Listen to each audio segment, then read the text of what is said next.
श्राद्ध पक्ष में श्राद्ध का महत्व। आसौज कुंवार लगते ही पूर्णमासी से श्राद्ध चालू हो जाते हैं और अमावस्या तक रहते हैं। इसे श्राद्ध पक्ष कहते हैं। इसमें अपने पितरों की आत्म शांति एवं उद्धार के लिए ब्राह्मण और ब्राह्मणियों को तरह तरह के पकवान बनाकर भोजन कराकर श्रद्धानुसार दक्षिणा देकर विदा करते हैं। पुत्र को चाहिए कि वह अपने पितरों को नदी, तालाब या कुओं पर तिल और कुश के साथ जल देकर तर्पण करे। श्राद्ध पक्ष की तिथियों में यदि किसी पुरुष का श्राद्ध हो तो ब्राह्मण को भोजन कराकर, यदि श्रद्धा हो तो धोती, कुर्ता या गमछा आदि के अन्यथा दक्षिणा देकर विदा कर दें। यदि स्त्री का श्राद्ध हो तो ब्राह्मणी को भोजन कराकर साड़ी, ब्लाउज आदि दें, अन्यथा दक्षिणा देकर विदा कर दें।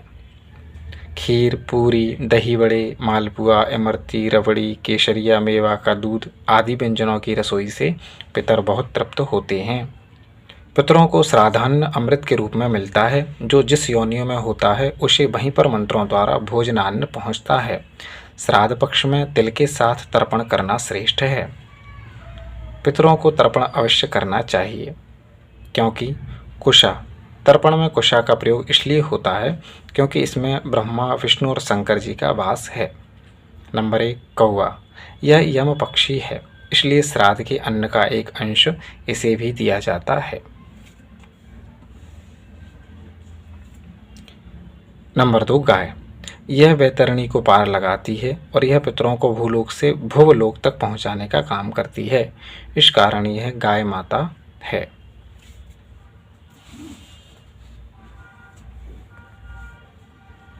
नंबर 3, कुत्ता। यह भी यम पशु है। इसको आहट मात्र से ज्ञात हो जाता है कि कौन है और क्या हो रहा है। दूरदर्शी भी है, साथ में रक्षक भी है। नंबर 4, कच्छ मच्छ। जल के जीवों को भी, ये भी यम के जीव हैं, यानी जल के जीवों को भी आपको अन्न देना है। नंबर 5, भिक्षुक। किसी भिखारी को जो भूखा हो उसे भी जरूर दें। इन सबको श्राद्ध का एक एक अंश इसीलिए निकालते हैं, उन्हें शांति मिले। यमराज किसी भी अवस्था में हमारे पितरों को मोक्ष दें। श्राद्ध अपने पितरों का पूर्ण श्रद्धा भक्ति के साथ करना चाहिए।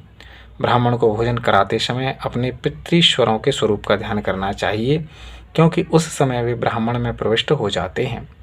पितृश्वर किसी भी रूप में हो, किसी भी योनि में हो, उनको श्राद्ध का अन्न पहुँचता है और आत्मा सुख पाती है। संतान के शुभ कार्यों द्वारा ही पितृश्वरों की मोक्ष होती है, जिसकी वे कामना करते हैं। इसी से पुत्र को उनका आशीर्वाद मिलता है, जिससे घर में सुख व शांति मिलती है। संतान भी सौभाग्यशाली, आयुष्मान, हृष्ट पुष्ट होती है और धर्म कर्म में आस्था रखती है।